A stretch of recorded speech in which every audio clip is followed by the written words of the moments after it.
say that was a name of a horse in a night at the races. Hoof-hearted. Hoof-hearted. Hoof-hearted. Hoof-hearted. Oh my You got God. Okay. Well, I'm gonna start this. I want to welcome everybody to a VV special episode of the Beard Al podcast, the podcast where we talk about two of the greatest things in the world, beer and Weird Al. And in this particular episode, we are joined by the Fountainhead, our father, because he has taken some issue with our misremembering of some stories. But I'm Lauren, and John, are you still John? I'm still John, and I'm here. Okay. Hi, Dad. Hi, guys. How's it going? Good. And I am still your father. No, I'm your father. No. What am I to you, John? Dad. I blur the line between dead and dad. Dad. Dad. Oh, you're dad to me. Oh my God. Okay, so I guess we can start by talking about our beers first, and then we can jump into. John, open your can. I'm so bad at opening cans. I need to use both hands. There we go. All right, now I'm going to open mine. Oh God. Whoa! Oh! Mine had a cork. A cork. A cork. You cork soaker. Is there a taste to the cork? Is there a smell to the cork? Oh, This is not my typical style beer to drink, just so you know. No, What but is it? Yeah. This is Leroy Gers.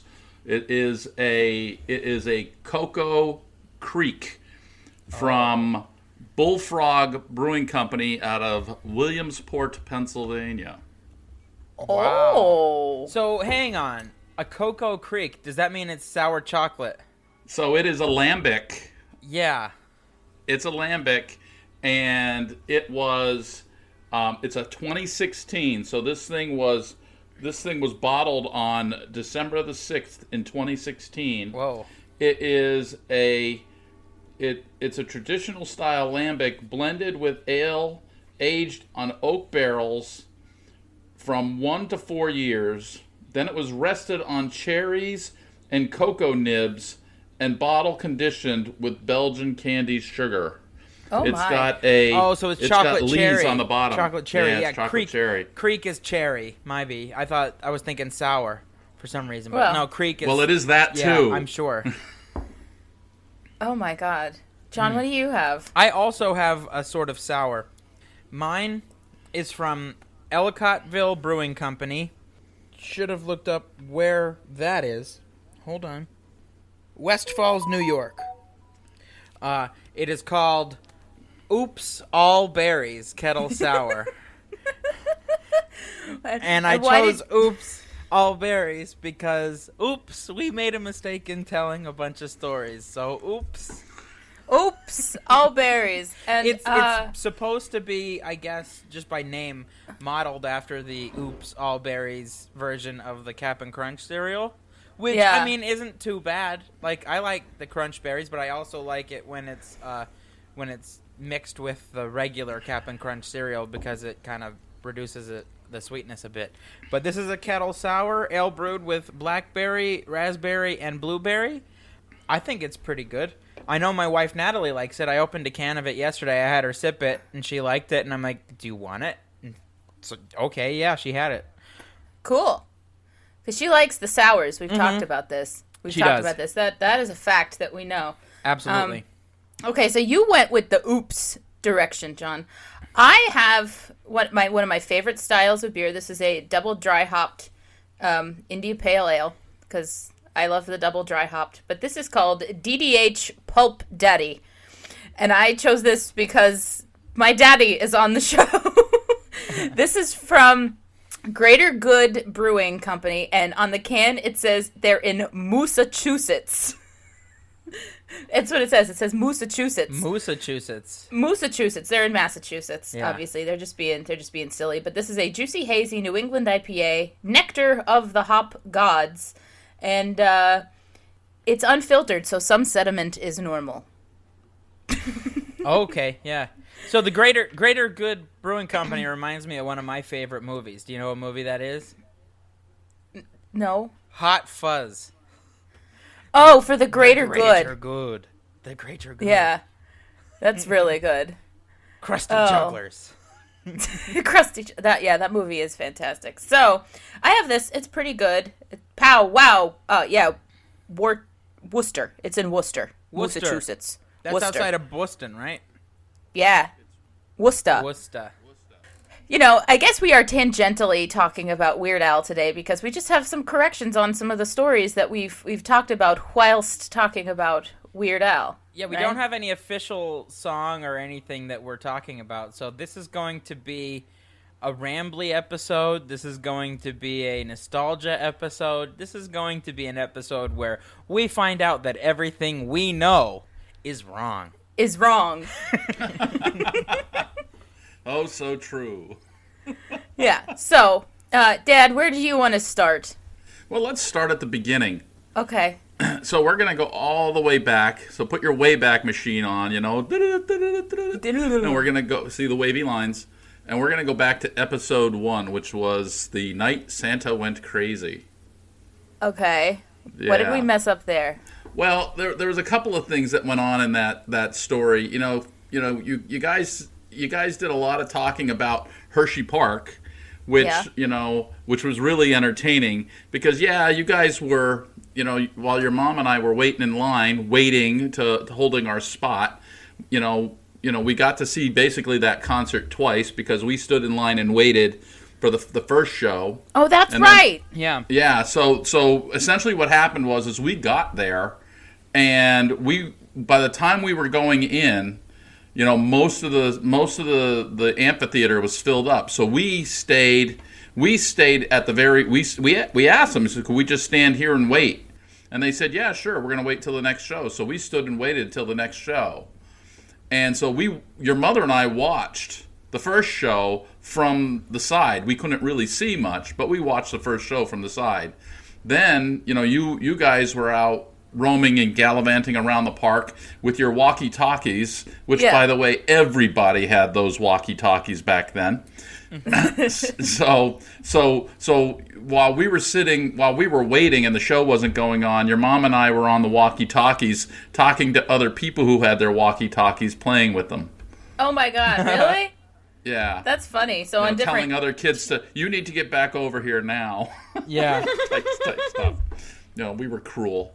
But yeah, that was we had we actually saw the second show. Okay. Oh, because what was it? Was it like 11 and 2 or something like that? Something like that. Yeah, it was something like that. Okay. Yeah. Okay. Mm-hmm. That makes sense. That I don't remember there being 2 shows, but now that you mention it, I do remember. John, does that make that make sense? Absolutely rings a bell. Yeah, once you said, "Oh, we saw the second show," I'm like, "Oh yeah." Oh yeah, that's. I mean, again, our brains were not fully formed. I was how old? I could only be expected to remember so much, especially when I've been drinking. Yeah, yes. See, our brains weren't fully formed then, and we are drinking now. So, all of this is fair. Okay, so And so a lot of the other things though that you talked about the concert, were right. Like seeing Weird Al's Heart underwear when he was wearing the Fred Flintstone outfit, the spittle. Yeah. We were front row center. Okay, so things like that we were seeing and getting. So all of that you got right. Yeah, I see Mom behind you. I'm just trying to wave. Yeah, she's walking through. Mm-hmm. So we got most of that right. Okay, so we weren't too far off. Yeah. And so that staying with the Christmas theme within that story, you talked about the ugly sweaters. Oh. Uh-huh. Yeah. Yes, our ugly Christmas sweater. You had the year down, 1977, Christmas in 1977. I got that. I was in let's see. You would be a junior in 11th high school. grade. Yeah. I was in 11th grade. Okay, I was dating a girl. Her name was Michelle. I won't give her last name. Okay, and her father worked at the Lazarus department store. Okay, and so Lazarus was a department store in downtown Wilkes-Barre, and the Lazarus department store no longer exists because it is now a parking lot. Oh. And which parking lot? The one across from the Y. Oh! That's the one where John would always walk through, and there was a depression because the parking lot was sinking, and we always called it the Lazarus Pit. That's why it was called the Lazarus Pit. Right. Oh my God. Mm-hmm. Oh my God. Yeah. See, we're just filling in all these gaps now. Mm-hmm. Just filling in all the gaps. Mind the gap. Yeah. Just gotta mind the gap. But the miracle is that I, first of all, still had those sweaters, and that you guys have them, and that they fit. That's perfect. I love that sweater. It fits to a point. Okay. It's different on me. Yeah, mine fits me perfectly. Mine fits me absolutely perfectly, and I actually get compliments on it when I wear it. It was last Christmas season, so I wore it to work, and I went on my lunch break to get my nails done, and as I'm standing in line to check out, to pay for my manicure, this woman, she's like, "That is a beautiful sweater. Where did you get that?" My daddy. And I'm like, the past. Oh, yeah. That's from the past, all right. That sweater's older than you guys. Yeah. Both of them are. Yeah. So. And then, speaking of one more little tidbit in this episode, we're going to talk about, so how did you guys become Weird Al fans? Where did it all start from? I don't know. It just kind of happened. I don't know. It kind of happened. Well, so Weird Al is of my generation. He's basically a little more than 2 years older than I am. Yep. All right. And at the time, so when I was growing up, local radio, you had AM and FM, but FM was not as popular as it was later on. Basically AM started falling by the wayside. AM was the big, the major radio stations that you were listening to. So we used to listen to a radio station called WILK, and on Saturday night on WILK they ran this show called Dr. Demento. Yep. And so it was, and so we would listen to Dr. Demento as kids. It was just one of those things, Mm-hmm. And that, we loved parody songs. I wonder where you get that from, right? Yeah. Right? Yeah. So we would listen to Dr. Demento and all of these different songs and so on. And then all of a sudden here you have Weird Al comes on, back in the early 80s. He comes on with, Another One Rides the Bus. And the way they, he recorded it right there in the studio. I think they used a suitcase, the accordion case as the drums. Mm-hmm. Yeah. Yeah. In fact, I was just listening to that right before that was recorded right in a before bathroom this. stall, yeah. Bathroom stall. Yeah. My Bologna was, yeah. Yeah. Yeah. So anyway, so move forward a little bit to 1983. 1983, I was just getting ready to graduate from college, and I got this thing in the mail for a Columbia House record club. So I decided, you know what, I'm engaged to your mother. I said I think I'm a person who could handle commitment. I just heard a lot about commitment in that sentence right there. Fiance, Columbia Record Club. Sweetie I'm not ready Pumpkin? for that. Yeah, Sweetie Pumpkin. I'm just not ready for that kind of a commitment. Whoa, hold on now, baby. I'm just not ready for that kind of a commitment. And so we broke up and I never saw her again. That's just the way things go. In Albuquerque. I was just listening to that song the other day too. Good. So anyway, as part of the deal, for a dime, a measly dime. Now, okay, a dime back in 1983 is probably worth, $1.50 today. But anyway, a dime, you got 10 records or tapes of your choice. All right. Now, I didn't have a turntable. my 8-track player was dead. 8-track was dead, but I had a brand new cassette player in my car. I had a 1975 MG Midget, and I just put a brand new cassette deck in the car. So guess what I ordered? I ordered 10 cassettes for a dime, and one of those 10 cassettes was the Weird Al's first album. Yeah. Which, John, I believe you now are in possession of that tape. Yes, I have it in the one drawer of my hutch. If I only had a good cassette player, I would play it and see if it's still good. I thought you had one in the garage. I don't want to play it in the garage. I want to play it in the house. Oh, okay. Yeah, you can play it in the garage. But anyway, I have a cassette. I have a cassette player. Do you remember that Fisher Price red, yellow, blue cassette player with the microphone? With the microphone? Yeah. I think I have that in the house next door. Oh my goodness. Oh my God! Bring it. Give it to Cece. Yeah. It'll have to be cleaned up. Well, yeah. You know, that would be too funny. Oh my God! All right, so you joined the Columbia Record Club. You got Weird Al's self-titled debut album. I got the Weird Al disc or tape. Yeah. And I think we listened to your mother and I listened to it in the car constantly. It was one of those things where you had a cassette and you played it until you were tired of it. Mm-hmm. Yeah.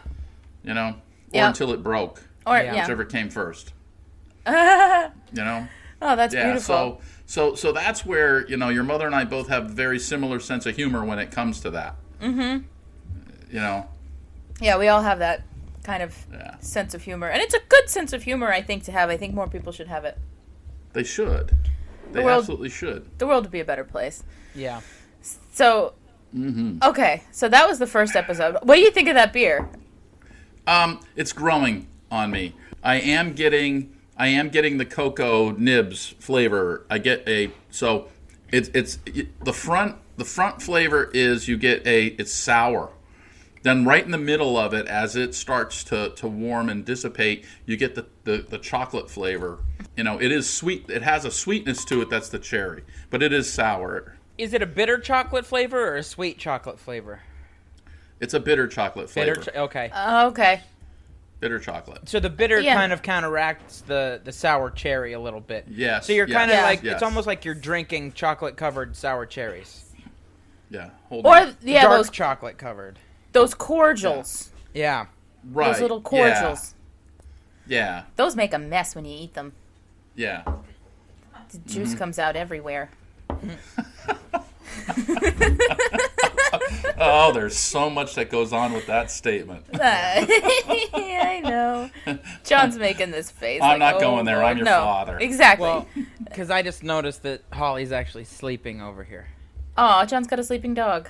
She was just laying there, but now she's sleeping. That's cute. I heard her give off a big old snore, so I'm like, oh goodness.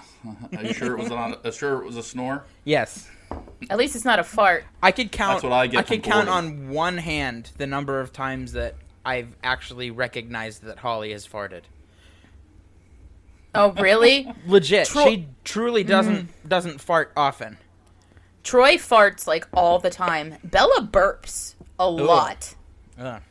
Like after she eats, I think it's because she's got so much hair, she pants a lot.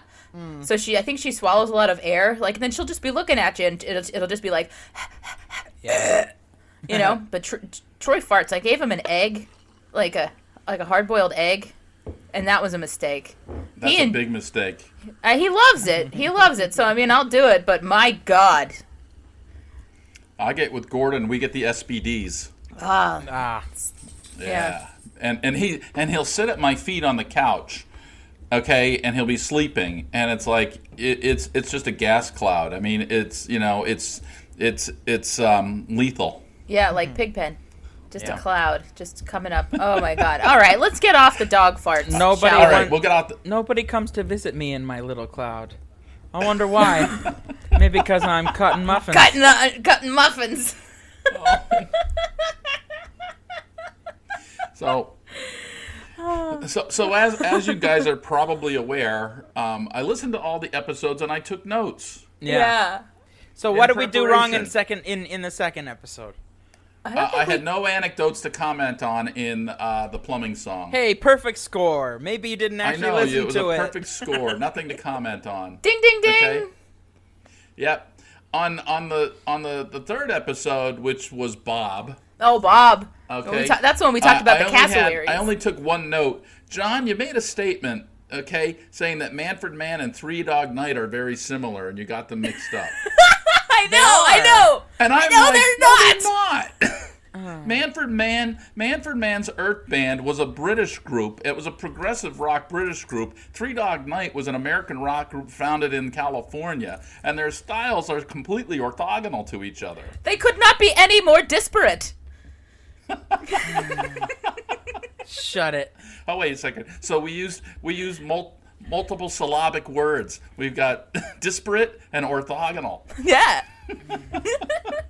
We're getting a little too intellectual. Mm-hmm. Aren't we? A little cerebral. We got to play it down. All right, fine. So I was wrong. Fine. See, that's why I've got the I made an oops. All berries. I made it oops. I know.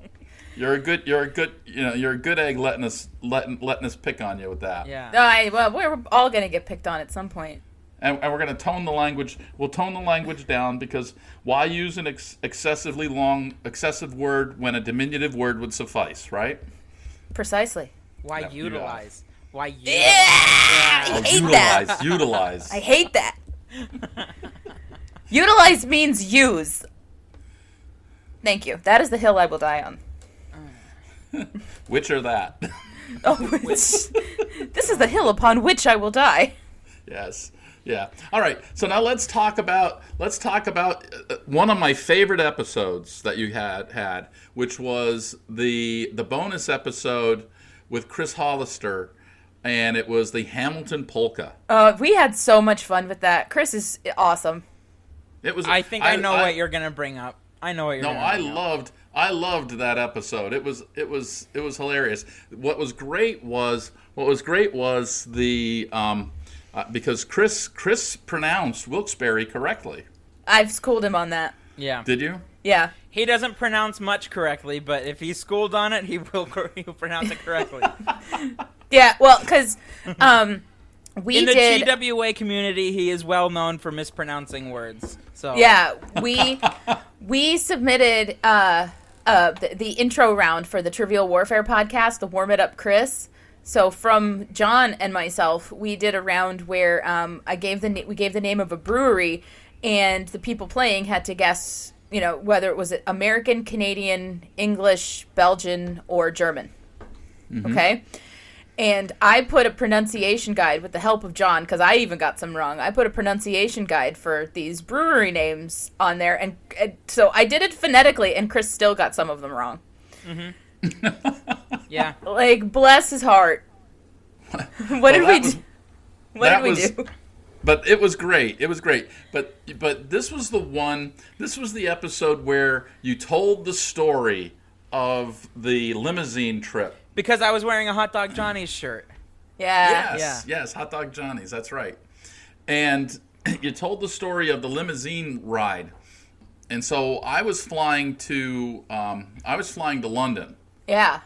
I was supposed to land in Gatwick Airport in London, and we I don't know why the limo driver took the route that they took. I was flying out of Newark, and so we were all in the back of the limo, and we're driving along, and I realized we're down in Bethlehem. We're down by Lehigh University on Route 78. And I realized I forgot my passport. John, you said my cell phone. I forgot my passport. Yeah, no. Now I'm confused as to why we would be in Berwick if we're going to Newark. No, I said Bethlehem. Or not I meant Bethlehem right there. Oops. All berries. Yeah, no. Yeah. Why would we be in Bethlehem if we were going to Newark? Dad just Because said he wasn't sure why the limo driver took that route. I know. Yeah, he took she was taking Route 78 over that way instead of going down Route 80 and then cutting down through the Oranges in New Jersey to Newark. She went down the turnpike and then shot across shot across Route 78. Okay. You can do it either way. Yeah. You can do it either way. I think six of one, half a dozen of the other. The second time around, did we end up taking 80? On the way back, you did, yes. I know on the way back we did, obviously, because we were hitting up Hot Dog Johnny's. But, like, when you then had to turn around and then go back, like, when we went back, they took the same route? She went back, she went back down 78 again. I mean, one thing I do distinctly remember is being on the turnpike in that limousine. I remember going past, like, Jim Thorpe in the limousine. I have that memory. Right. So. Yeah, you passed the Jim Thorpe exit. We went down because we got off at Allentown and took 78 across. So it was the passport that he forgot. Because you would have continued on if you forgot the cell phone. Correct. Yeah. If I would have forgot the cell phone, it was no big deal. But the passport, they weren't going to let you into England. But I wasn't going to be able to get on the plane. Right. I think I just got it confused with you had a special cell phone for when you were over in London. Well, yes, I had when I went to Italy and when I went to London, I had a special cell phone. Yeah. Special cell phone. Yeah, because at that point in time, back then, the American analog amps cell phone system was not compatible with the European GRMS system. So we had I'm sorry, I'm going all techno nerdy on you. No, you're good. Yeah. Anyway, so that was the thing, but it was interesting because the whole way back, going back home to get the passport, and that I was calling the airline, arranging my flights, trying to get in touch with the guy that I was traveling with to tell him that I'm missing the plane, that I will see him at the hotel in the morning. And ended up, instead of flying into Gatwick, I ended up having to fly into. I flew into Birmingham, and we were staying north of the city. We were staying in Northamptonshire. So I ended up flying into Birmingham, and so here I am in this foreign country. God bless, they speak the Queen's English. I had to get a train ticket. I got on a train, and I took a train down to Manchester. Manchester. That's where Daphne Moon is from. Right. And then so in Manchester, so from Birmingham to Manchester, I had to switch trains. So I had to figure that out, and then I had to take a taxi from Manchester to Northamptonshire. I got to the hotel at like 10 o'clock in the morning. Wow. English, London time. London time. Oh and my so, God. Yeah. London. Yeah, London. But yes, where we had to get petrol for the rental car. Oh yeah, and then you used the word petrol for the next 2 months after you got back. I still use the word petrol. You still Not do. As frequently as you did. You were it was exclusive then. Yeah. It was exclusive then. Now it's just occasional. And the other thing is and I still say this, Americans don't know how to make a proper cup of tea. No, we don't. And by the way, if you buy Twinings in the store here, it's the sweepings off the floor. I know. It's the sweepings off the floor from what the Brits get. Oh. Yeah. Oh, man, pish posh. Or so the legend goes. Pip, pip. Mm-hmm. You what? Yeah, what? What for now? What? Wait, what? Your mom and I are binge watching The Crown. Oh. So you're watching The Crown? So are you on I watched the first 2 seasons of it, so I didn't see it once they switched people. We are in we're partway through the second season. I find it very hilarious that the 11th Doctor is Prince Philip. I was gonna say I have a hard time. And I agree with her. Prince Philip was a real ass excuse my French, but he was in it. And then when they switch, the person that they make Philip in when they switch, I believe, was the Lannister father from Game Charles of Thrones. Dance. Yeah. Oh, see, I haven't gotten that far in it. I don't know. I enjoyed it to a fault, but little too regal for me. So okay, so we had the Chris Hollister episode. Yep. So now let's move to eBay. Ah. Okay. You made a comment as to, well, why did we, I used to drink Yingling all the time. We used to play cards every Friday and Saturday night with friends. Yeah. And they had a beer miser, and so they always had a keg of Yingling on tap. And so we used to drink a lot of Yingling. In fact, I probably single-handedly helped pay for the new modern up-to-date brewery, that brewing line that Yingling has, as a result of all the beer that we drank playing cards. Yeah. Yeah. Okay. What ended up happening was we used to, every Friday night, as you recall, we used to hit different pizza places every Friday night. Right. And so it was always whose pick is it this week, and then we would go, and the four of us would go around and around and around, and until we and so on, and we change, take turns. Yeah. And I think it got to a point where you two guys were kind of out of the picture on the Friday night pizza thing, because you had started developing your own lives. Mm-hmm. Okay. And so it was then between your mother and I, and the one Friday night, and it was a Friday night in Lent, I recall, your mother said, "Hey, let's go to Sabatini's. We haven't been there in a long, long time." And so since that time, Lindo had taken over. He had this giant refrigerator in the front, all filled with all this craft beer, and then he had this big, huge beer menu with 12 beers on tap. I mean, here you have an 8.5 by 11 food menu and a book Of beer. of beer choices. That makes so much sense. Yeah. And so then from there it was okay, I started branching out. What was the approximate year on that? I have to say that you had already graduated from college. I'm thinking it was probably 2006, 2007 time frame. Okay, I graduated high school in 2006. Right. Okay, so yeah, it was late college. Yes, that does make sense. All right, that so does that make tracks. sense. It was That tracks. it was late college. So you're talking probably 12, 13 years ago. Right. Okay. Yeah. Mm-hmm. Okay, and fast forward to today where you are basically. Hold on. Time out. One second. Closed. I am getting corrected Oh now. no! Oops! Give Mom the mic. Go ahead.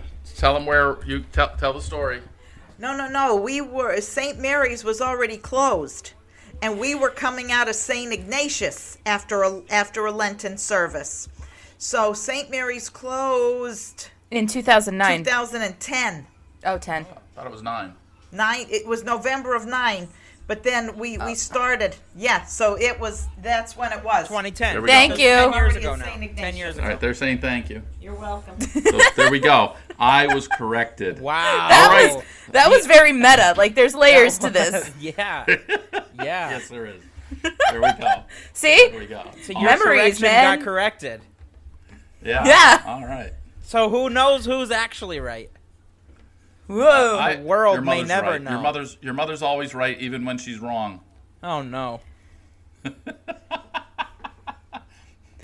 That's Hey, the I way. got a question for you. Let's go back on beer here. Has Yeah. anybody on your show done a bomber while recording? Not this No. guy. No. 750 milliliters of beer here. I mean, I've done the unprecedented at the time double pairing, Yeah. but I haven't Yeah. done a bomber. I actually might need to do a double pairing because if I have a feeling that there's a lot left and there's not a lot left of my beer. So, Yeah, I might have to do a double pairing as well. uh-oh. I could totally Because do look that. at Oh. look at Uh-oh. Uh-oh. Uh-oh. Spaghetti. Uh-oh. Not a Oh, sponsor. my God. SpaghettiOs. That's a natural sponsor for this show. Oh, yeah. Yeah. We talk about so much canned pasta. Yo, how about the jingle I sent you yesterday? Oh it my still God, in the your head?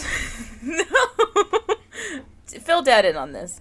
Okay, so Natalie and I did a grocery order, and we got potato bread, but they didn't have Martins at the store, and so there had to be a substitute, and so they got us Stroman's, whatever. But as I'm putting the groceries away, the Martin's potato bread jingle is going on in my head, and I start singing it out loud. And Natalie turns to me, and she's like, "Is that a real jingle?" And I'm like, "Heck yes, it is." And so then I YouTubed it, and I sent it to Lauren, and I'm like, Natalie didn't believe me that this was a real jingle. Can you refresh the world with how that jingle goes, John? The taste is golden. Martin's potato rolls. Martin's potato bread. Yeah. That's right. And so I'm just singing There we that go. over and over and over again. And she's like, that can't be real. This It this is. segment of Beard Out Podcast is brought to you by Martin's Potato Rolls, Martin's Potato Bread. The The taste, taste is golden. Golden.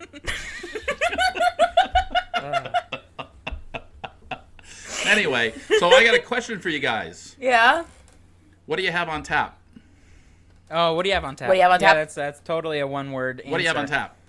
I don't have anything on tap because I don't have a beer miser, which I would love one, but I don't. My little But thing broke. But what was if they always would invariably start coming off with, well, we've got Bud Light, Miller, Lite, Coors. Yuengling Lager.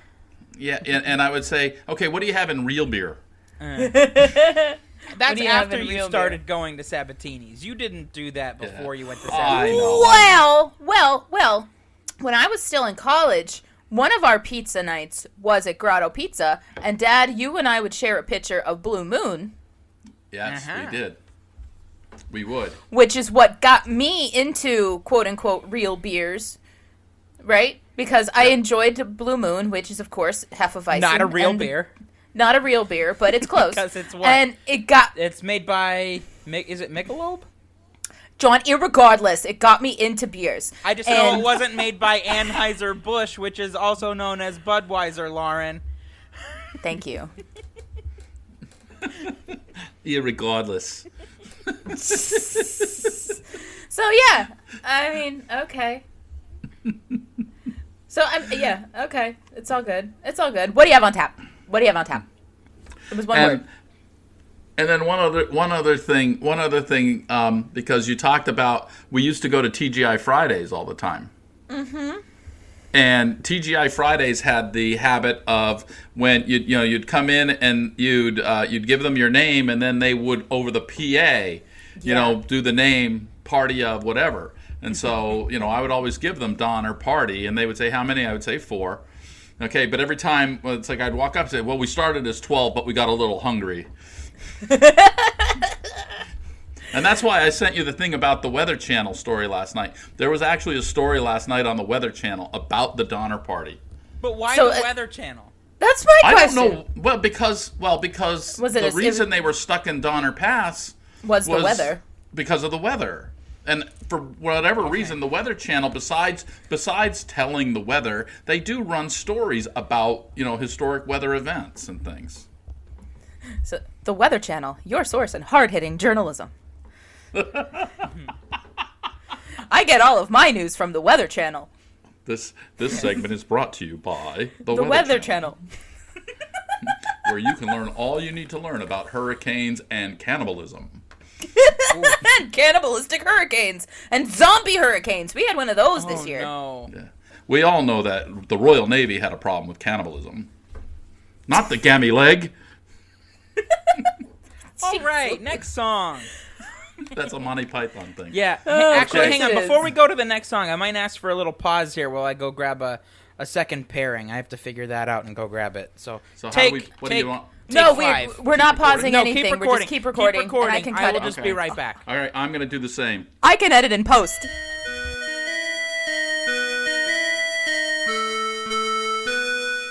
I almost picked a beer for this second one here that I've already featured on the show because the name would work. The Liquid Truth Serum, but I didn't. Because I had already had that on this show. You had that on the plumbing song. Yes, I did. Yes. But now I have the Dogfish Head 75-minute IPA, because at the rate that this is going, this episode may very well be 75 minutes. 75 minutes. Well, That's good. I chose from Treehouse Brewing Company, which I just acquired this beer yesterday as a result of helping a friend throw some of his parents' stuff into a dumpster. I received a beer called Force of Will. Who is William? Who's William? And why is he so forceful? I know. He's just not a gentle man. No. Okay. Lauren, what did you choose? What is Force of Will? Force of Will? What kind? Yeah. It is a Force of Will Treehouse. It's a double IPA brewed with tropical blend of American hops propelled by a honed-in process and their house yeast. Propelled. And if I remember rightly, it's very it's very piney and sweet on the front end, but it seems to be funky at the back end.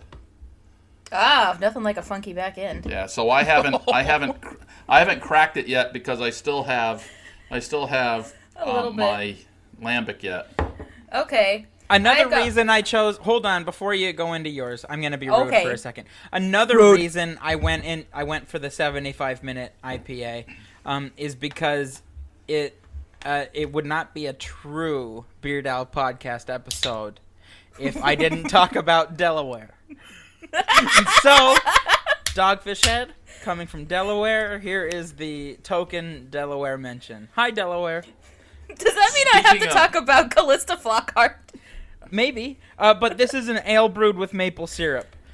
So, given that, it's surprising that I like it because I have a very passionate disdain for maple syrup. We call it an aversion. Absolutely. He hates it.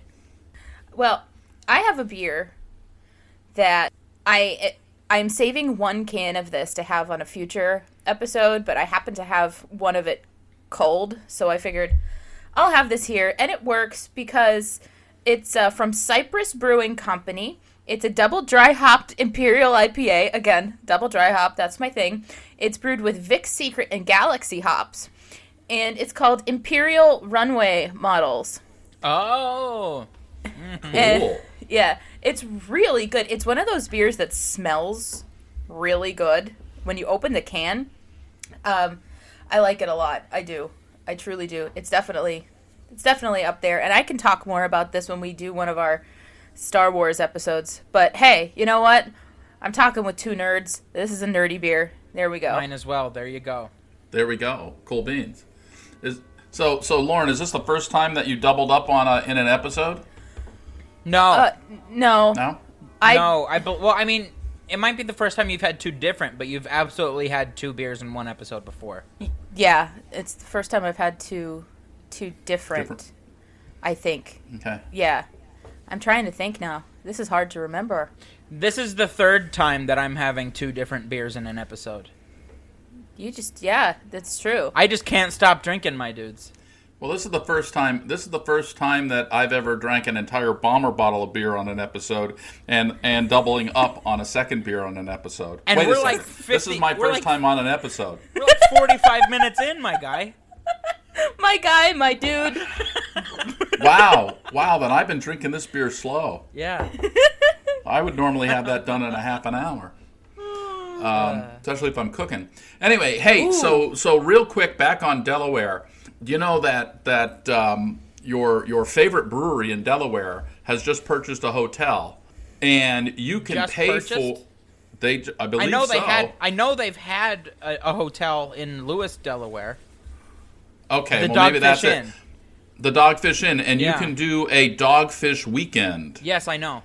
Okay. I've wanted to do this, but it just hasn't really worked out because the hotel that we like, we've really liked, and it was a child-free hotel, and so it was guaranteed to be, quiet and peaceful and nice, and so we kept staying there. But like it was literally like right across the street from where we normally stayed.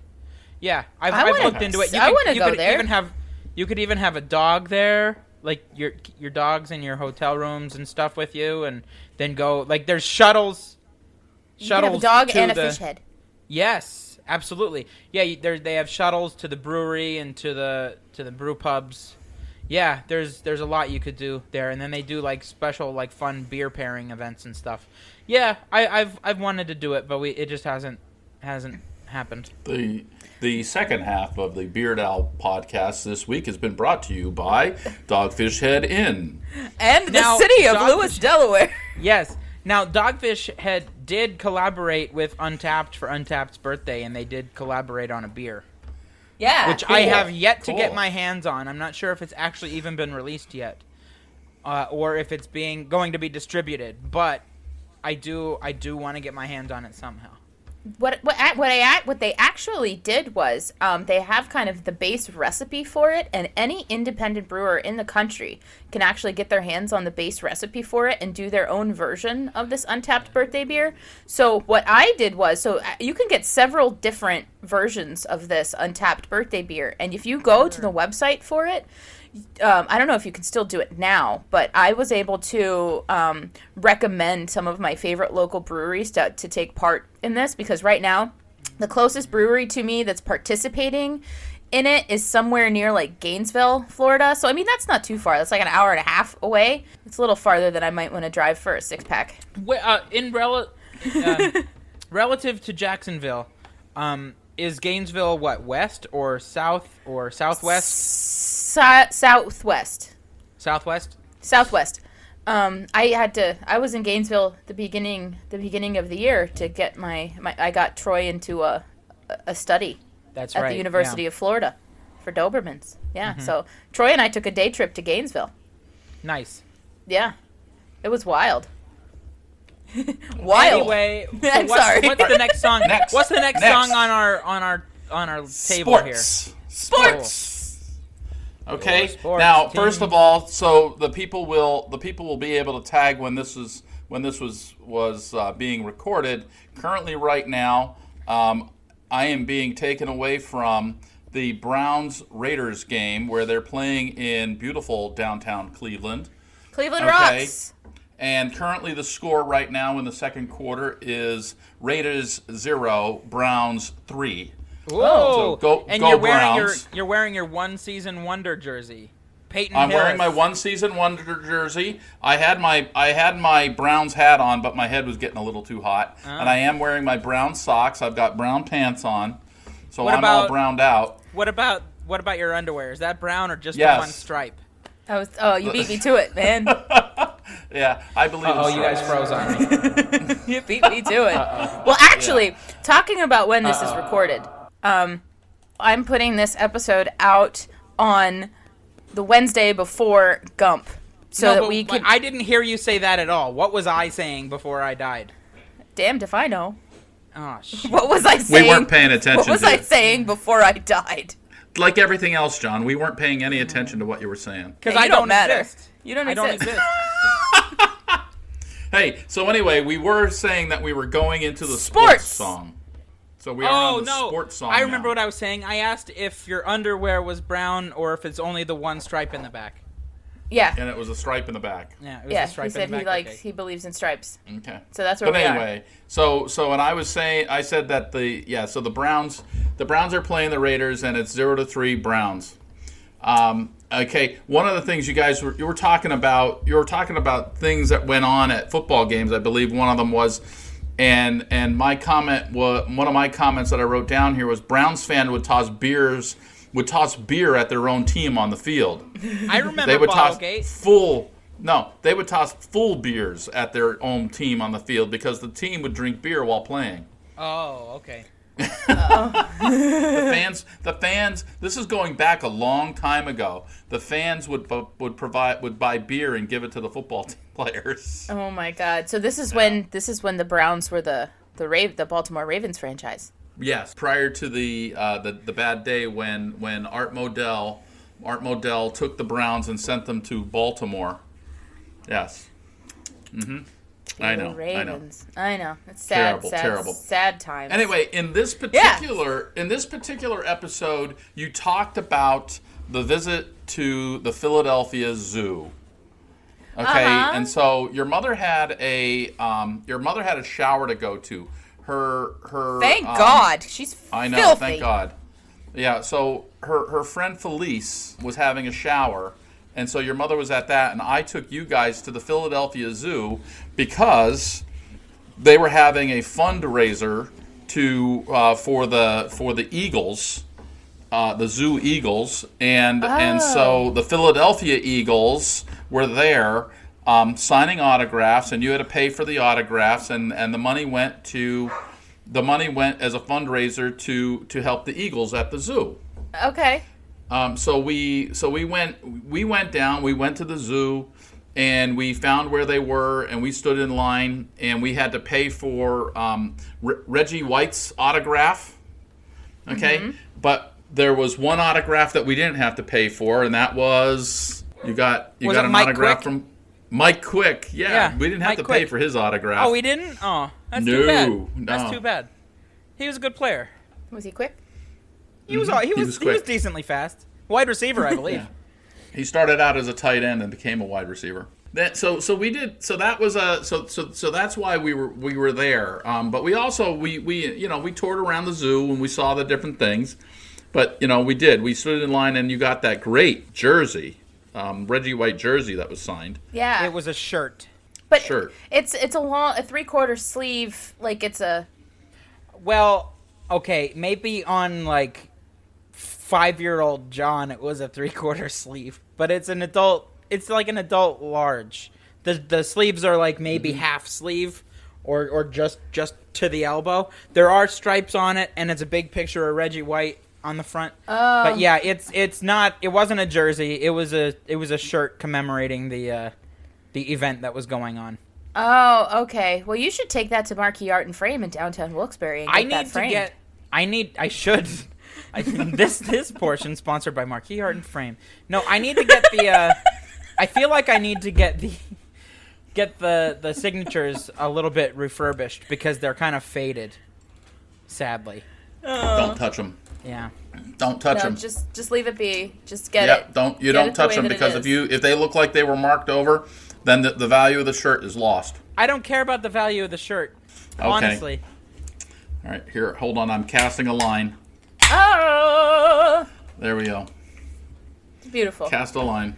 Hey, so we were- yeah. as we continue on, another thing that we had done, and you talked about your visit to the Dallas Cowboys stadium Yeah. and we Irving, talked Texas. about and we talked about 1998. It was August of 1998. I was going to San Antonio a lot that summer, and I had complained that I'm basically missing the summer with my children, and so they said, well, take your family with you and we'll pay for it. So I said, okay, fine. So I said, okay, we're going to Texas. I would normally fly into San Antonio, but you wanted to. It was John. I think it was John made the suggestion that we fly to Dallas. So that. Oh, I think it was Mother. Oh, it was Mother.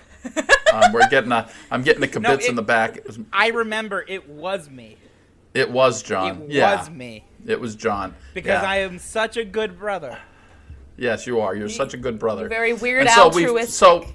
So we flew to Altruistic. Dallas. We flew to Dallas, and we were staying at La We were Quinta. staying at a La Quinta. Ramada. I was like, Oh no, Quinta. it was a Red Roof Inn. No, Oh. the La Quinta was in San Antonio. You're right. We stayed at a Ramada. It was a Red Roof Inn. Dallas. It was Red Roof Inn. Ramada. There were Red Roof Inn. There were a ton of crickets. I know that. It was a Red Roof Inn. I remember it was Red Roof Inn because we would always pass the Red Roof Inn up here by the Cross Valley, and I'm like, oh my god, they have a cricket problem. It was Red Roof Inn. I swear to God. Okay. This portion of the podcast not brought to you by the Red Roof Inn because they have a cricket problem. Oh, anyway, no. The entire state of Texas was having a cricket infestation. It was a biblical infestation. And so, if you remember, we landed in Dallas, and it was late at night, and we're standing there waiting so we can get the rental car. and we're waiting for the rental car, shuttle to come pick us up. Yeah, I remember that. And we were watching. You remember the mouse that kept running out across the road and back? Yeah. Okay, and the mouse was what he was doing is it was running. He was running over towards the curb where there was a whole pile of crickets. He was capturing crickets and taking them back to his nest. Oh. Okay, and so we were like laughing out at the crickets, well, not realizing that the hotel that we checked into, whether it be Ramada or Red Roof Inn, it was a motel that began with R, and they put us on the first floor. And so we get into the room, and we start to settle down, and turn the lights out, and all of a sudden we hear it chirping. And I get up, turn the light on, I go in, and I find this cricket in the bathroom. So I get him, I crush him, I flush him. Okay, fine. I go back, lay down, turn the lights out, chirp, chirp again. It's like, what the heck? I go back, I go around, I look, and I see another cricket. I get that cricket. Crush them, flush them, done. I was executing crickets left and right here. Yeah. So it got to the point where I said, okay, enough's enough. I said, the heck with it. After 3 times, I said, just let it go. It's just a cricket. We're laying there. Next thing you know, we thought we were like in the deep woods. It was so loud with the crickets. And I get up, and I'm listening to the noise. I lifted up the mattress and box spring off the box on the floor, and there was thousands of crickets under the bed. Thousands. The floor was crawling with them. We took all of you, everything, put it into the car. You guys got into the car. I went to the front desk and told them about it. Sorry, sir, there's nothing we could do. That's the only room that we have available for right now. Oh, so then Yeah. I went over to the gas station across the way and bought a couple of cans of Raid. And sorry about the dogs. That's okay. A couple of cans of bug spray, and I lifted up the mattresses and I sprayed them. Okay. I remember this now. Yes. And then the next day I went in and I told them, I said, this is not satisfactory. This is unacceptable. They moved us to the second floor for the next night at that hotel. Okay, because we stayed there 2 nights, and they comped me the first night at the hotel. And to this day, you always request a room on a high floor. Correct. Mm-hmm. Yes. Is it I'm a because high of floor- that? Yes, I'm a high floor guy. Yes. Poor guy. Well, Sound like George when we got Costanza. to I'm a high floor guy, Jerry. I'm a high floor Yeah. guy. So when we got to San Antonio, that's where we stayed at the La Quinta. That's right. Licky. Okay, and at the La Quinta in San Antonio, I made sure we were up on the second floor, and we had no cricket problem up there. Yeah. Oh my God, that was great. But these crickets were huge at that time. John was very young, and I was afraid that a couple of them would band together and just drag him away. Yeah, because you were spindly, I was a skinny boy. You were. skinny boy, Yeah. skinny boy. So how long of a drive was it from Dallas to San Antonio? At least 25 Dairy Queens. Oh, So to get from Dallas to Austin, it takes 4.5 hours. To get from Austin to San Antonio takes 2 hours, and that's if we were to take Interstate 35. Okay, what did we do? We took Texas 281. Okay, Texas 281 is a little. It's essentially a little 4-lane road with no divider. It's a double yellow line in between, all the way down. We stopped at Glen Rose, Texas, which was a dinosaur park, and we saw an armadillo. I remember that. yes. Yeah, That's where I Okay. got the armadillo necklace. Yeah. yeah. And I got a watch. And I got a book. I got a book called The Texas Rebel. Okay. Yeah. Anyway, and we drove through Lyndon Johnson's ranch, because 281 passes right through Lyndon Johnson's ranch. And we drove this little Dinko road, and it basically took us about 8 hours to drive down. Oh my God. See, Wow. look at this. Look at this. Listen, people. We drove through Lyndon Johnson's ranch. This Yeah, is listen, a all you preview. commenters. This is a preview of our upcoming regular episode about Gump, because he showed LBJ his butt, and then we drove through LBJ's ranch. Whoa. Whoa! There you go. Remember, in Texas, vote early and vote often. Whoa. That's how Lyndon That's Johnson got illegal. elected. That's Polk illegal. County. He got elected because of Polk County. Okay, where the dead still vote. Oh my God. Well, the dead still get mail. So anyway, that was the stories that you talked about during sports. Yes. So let's see here. The next episode was Now That's What I Call Polka. Now, that's what I call polka. Yeah, we were talking about. I don't know where this came up from. I have a double entendre that I always say, never change. Okay, where when I hand the check to any waiter or waitress at the end, never change. Never change. I'll be right back with your change. Nope, never change. Yeah. Does anybody ever get it? No. Well, you know what? Bree does. Bree does. Ted does now too. You know, they get it after a couple of times. They finally realize. You're talking about the barkeeps at Sabatini's. Yeah. Sabatini's Okay. Pizza and Bottle Shop and Bar in Exeter, Pennsylvania. This portion of... Oh, my God. So here's a question. If a dad joke is told and nobody groans, is it really a dad joke? Ooh, that's like if a tree falls in the woods, nobody's there to hear it. Does it make any noise? Yeah. Yeah, It all so depends, I guess, on whether you're being tasteful enough to groan or not groan. So where do we keep all the storage of these dad jokes? Like, where in our brains? Is it the database? Oh, very good. Oh. Okay. I have to have one now. So you're familiar with Gen X, Gen Y, Gen Z, and so on. What generation is Forrest Gump? What He's generation is Forrest Gump? He's earlier than a boomer, right? He's Gen A. Oh. Gen A. Oh. Gen A. Grown. But Grown. that's this next episode is gonna be a double joke.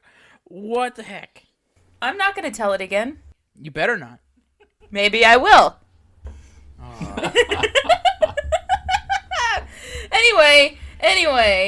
Anyway, let's get through these. Okay. Horror. I mean, so there wasn't much in there. There wasn't much in there for me to really talk about. Basically, you were talking about where you are with your musical preferences. You were talking about. I think, John, you're a '90s person. Yeah, because I was force-fed country because Mom at the time didn't like the grunge movement. Yeah, I'm more of a 60s, 70s, and early 80s kind of person. And to be honest with you, anything before 1964 and anything after 1984, there's no such music. Nothing exists. Okay, that's fair. So you got a good, All right.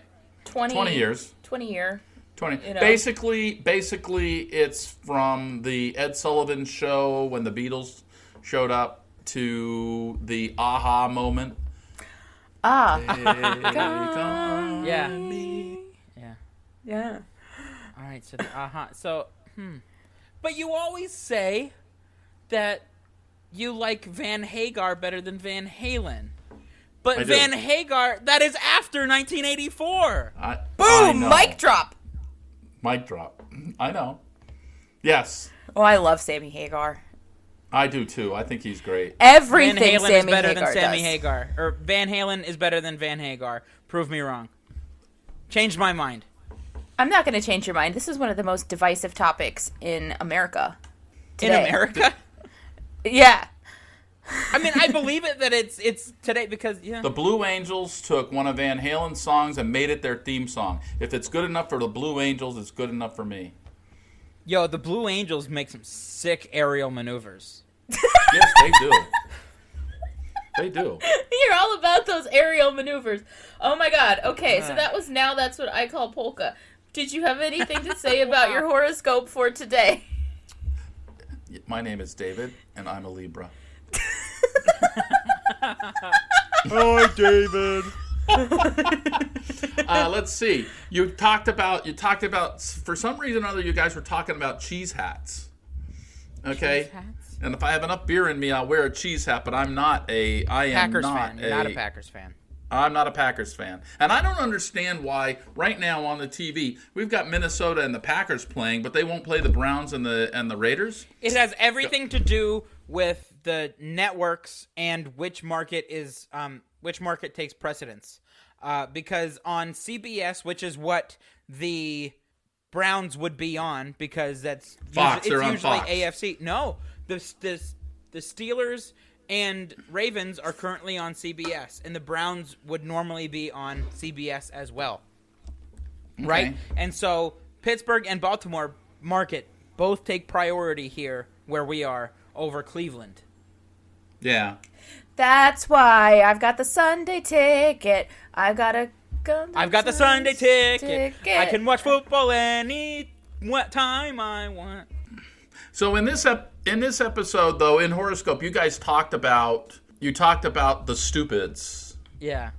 Hey, before you go on to that. Oh, look at Lauren just blew beer out her nose. Yes, she did. To go back to your I've got Sunday ticket, anytime that I do a scratch off and I have a winning ticket, I always sing it. I've got a winning ticket. I've got a winning ticket in my hand.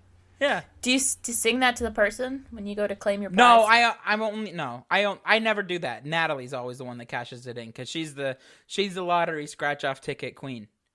Oh, is she? Yeah,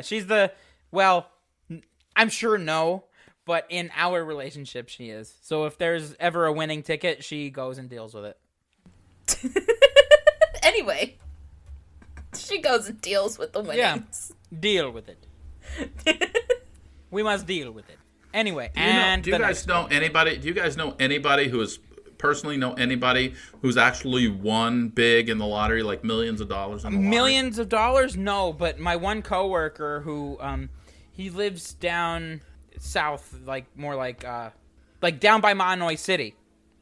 He always stops at this one gas station, and numerous times he's won like $1,000 or like $500, and so in my mind, he is the person that is closest to breaking even on tickets because he'll. Those little $1,000 wins is like having a good drive or a fantastic putt while playing golf. Right, and that always everything brings you else back. really sucks, and everything sucks. But that one good shot per round is what brings you back. Exactly. Okay. If you don't know anybody, I've talked to a lot of people who they don't know anybody personally who's won like the lotto or won it big on it, and I strongly believe that everybody who wins, they're all actors. It's not real. The lottery is not real, people. That's what you think? Fake. Interesting. Yeah. Anyway, not real. Anyway, we were talking about what song So now? we were talking about the stupids. The stupids must die. Stupids die. The stupids die. And your mother always uses the line, and she still uses it to this day. This is a well-made shoe. Now I brought that up in the episode. Yeah, it's a well-made shoe. You did. Yeah. Yeah. Also, you guys talked about got a bad itch. Yeah, please tell me what that's from. Mom believes that came from a Ren and Stimpy episode. Oh. We were never allowed to watch that. I know that, but we did. Like the same way with, what was it, South Park. Oh, okay. We used to watch South Park, too, but you guys weren't allowed to watch that either. Yeah. Interesting. Mm-hmm. Yeah. Okay, so got a bad... And so then it was on that, and then she said it. Started using it, yeah. And it just became... Okay. I'll buy that. Right. Mm-hmm. I will buy that. Yeah, I believe that's where that came from. I feel better about this. A little bit. Okay. All right. so then that was your horoscope today, and I'm still a Libra. Oh, and by the way, my one brother is also a Libra. Oh, don't you have the same birthday? Which one? Well, we share a birthday together. Oh, okay. Yeah, my baby brother. Yeah, you shared a womb. Yeah, we did. Your baby brother. We shared a womb for 9 months and a room for 18 or 20 years. Or 20. You don't know which. It could have been either or. Just let's average it out to 19. Yeah. Yeah. Anyway, the next was Eat It. Eat it! Yes. This was an excellent episode because you guys went into a long, lengthy dissertation about, is a hot dog a sandwich? That was... Yeah. Okay, and then you also claimed that pizza is a sandwich. Okay, so that what's your apple pie is a before you sandwich. go on? What's your stance on a hot dog being a sandwich? Yes, it's a sandwich. Okay, A hot dog's a sandwich. A hamburger's a sandwich. A Hamburg. Oh, They only say that Hamburg. in Northeast Pennsylvania. Oh my gosh. All right, Cheeseburger? fine. A hamburger is a sandwich. Thank It's you. a sandwich. Well, Or a absolutely. sandwich. I don't A know sandwich. anybody who would say that a hamburger is not a sandwich. But a hot dog is a sandwich. Yeah, there's It's gray more areas. It's divisive. with almost like a hot dog. hoagie. sure. It's almost like a hoagie or a sub. Yes, know? that's the Yep. argument to why it is a sandwich in my brain. Yep. Yep. Anyway, So then the other is Nathan's, Sabret's, or Tobin's. Oh, Tobin's was my go-to as a kid. yeah, they got those skins Oh, on. then there's the now na- the- Hoffman's. Yeah. Now you got Hoffman's. 'cause- Mom just yelled out Hoffman. Hoffman's. The Tobins always had the skin on, right? Right. And then, but Hebrew Snappy. Nationals still come skinless, right? Yes, they do. They do. Cracked me up the first time, and that's still They funny. do. They are.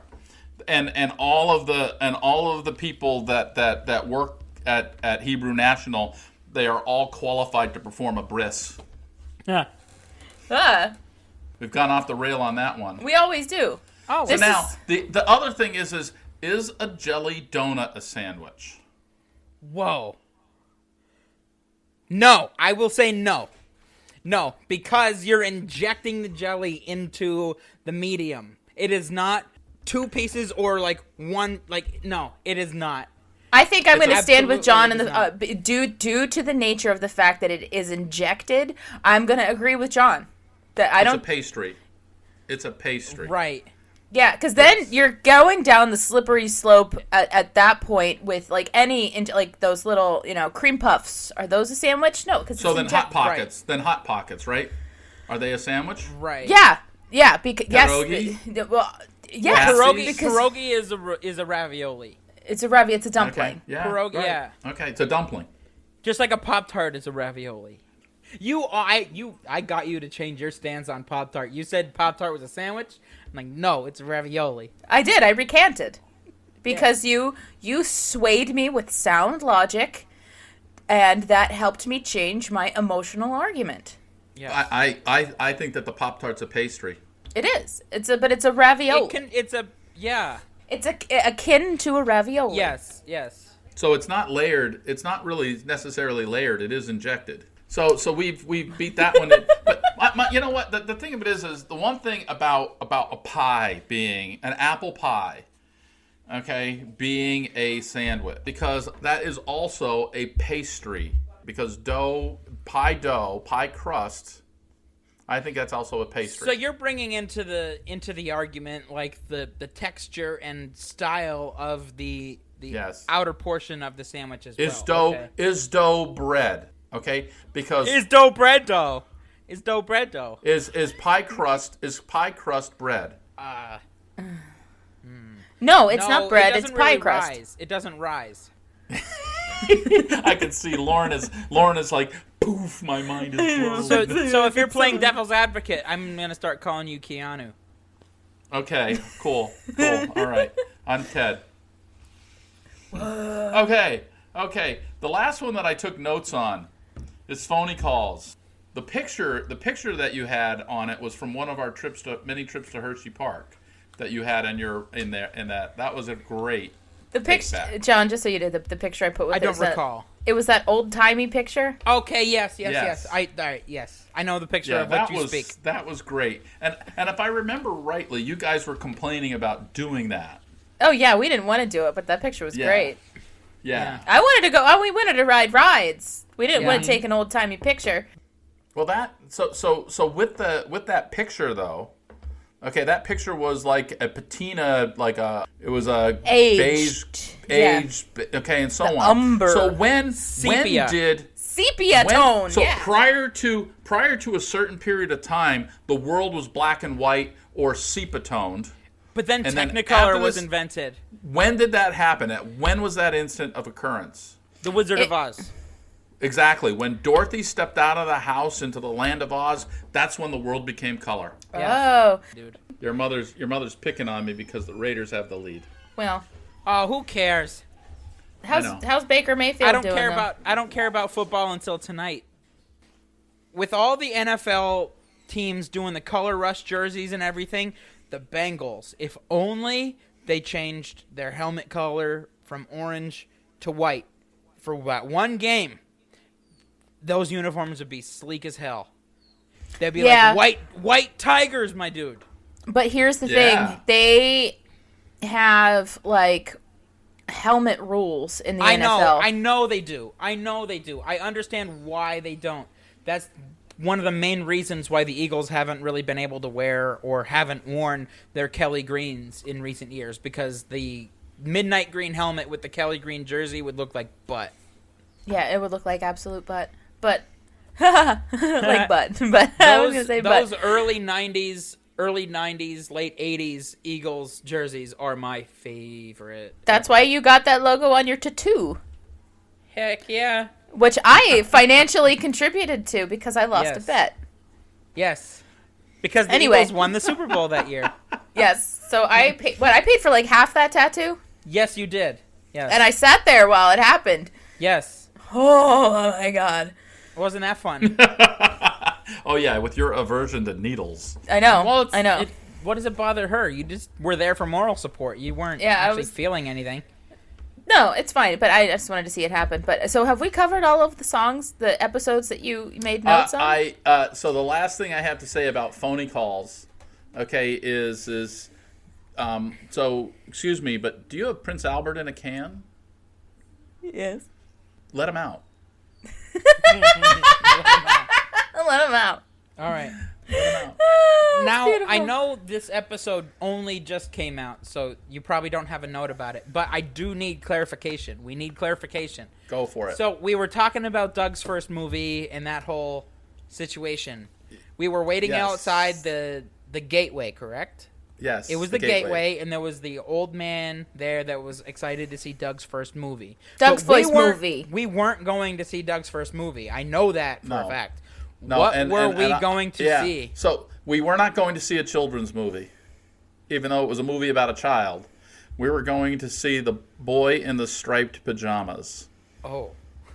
Which was a very, very dark. Yes, it's a dark movie. Because that was about the concentration commandant camps, of a concentration camp, and his son became friends with one of the inmates in the concentration camp. Yeah, they would talk through the fence. Yeah, I remember that. Mm-hmm. My God! And spoiler alert! At the end of the movie, the little boy he went into he somehow got his way into the camp, and he ended up getting gassed. Yeah. Oh my God! You remember seeing that, because we went to see that because it had something to do with something that you were something about school.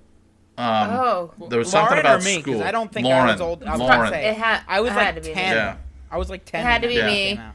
Something. Yeah. Yeah. Lauren. Something with one of your English classes. Yeah. Probably. Yeah. Now. Yeah. Are you sure it was that and not Life is Beautiful? Because I remember going to see Life is Beautiful. Wasn't Life is Beautiful. Okay. Because that movie was subtitled, and I remember hating watching that movie because as a kid I had to read during entertainment. Oh yeah, and I know how much you love to read. Yeah, reading is fun. Fundamental. So anyway, then my final comment is in my notes is the dumb things you remember, and you are both welcome. Thank you. So, Dad, I'm going to ask that you keep taking notes, and we will do this periodically. Maybe because maybe every 6 months or so. It's periodically. Yeah. We'll do it. Yeah. We'll do it because we're bound to misremember. You need to build up enough notes to make another substantial episode. This is very substantial. I have to say it's entertaining to listen to, because I love the way your stories just come out spontaneously, and I listen to it and I'm like, wow. You know, the things that you guys remember, the things that you talk about, stories and the stories, and I'm like, you know, this is interesting. You guys really, you enjoed growing up. We did. We did. We did enjoy growing up. So your mother and I weren't that bad. No. I think I think I mean, we let you out of the closet. We let you guys out of the closet every once in a while. Exactly. You know, and we made sure that we had baby power on the manacles on your ankles. Jeez. No, but in all serialness, we are who we are because of the both of you, and I think we're the better for it because I love John and I love myself, and I think we're wonderful. So thank you. Well, And to quote the great Popeye the Sailor Man, I am what I am, and that's all that I am. No, you're quoting Genesis. That was what God said to Moses. I am what I am. But I said I am. I know. I am what I am. And that's Oh my God, Phil Collins would have made an excellent Popeye. He would have. Yo. Yeah, He but probably you still had could, Robin right? Williams. He's not Robin dead. Williams made an excellent Popeye. Robin Williams did make an excellent Popeye. I'm just saying, because you said Genesis and Popeye, and I was like, Phil Collins would have made an okay Popeye. Yeah, but then, Robin Williams always called it the Popeye years because his career took a tank after the Popeye years. Yeah, well, because that wasn't... Because who was Olive Oil? Was it Shelley Duvall? Shelley Duvall. Yeah, the mother from The Shining. She went downhill. She was also in a movie that was written by Terry Gilliam and produced by John Harrison called Time Bandits. Time Bandits! Yes. Yes. I'm familiar with Time Bandits. Okay. Yes. So that was just on HBO yesterday. Oh, was it? Huh. Oh my God. This has been wonderful. I finished my second beer. I finished long ago. Long ago. Okay. I'm almost there. Well, John, I almost did a triple pairing. I had. No, you're gonna have another beer in a minute with me. I know. That's why I didn't do a triple pairing. There you go. Yeah. Yay. And it's Carrie's Beer Emporium. This part of the episode is brought to you by Carrie's Beer Emporium, the original. With the original. 3 convenient locations. Yeah, all 3 locations are on this podcast. Yes, they are. Yes, they are. Yeah. The original, Mountain, and Jacksonville. All right. Well, this has been wonderful. We definitely need to do this again. Cool.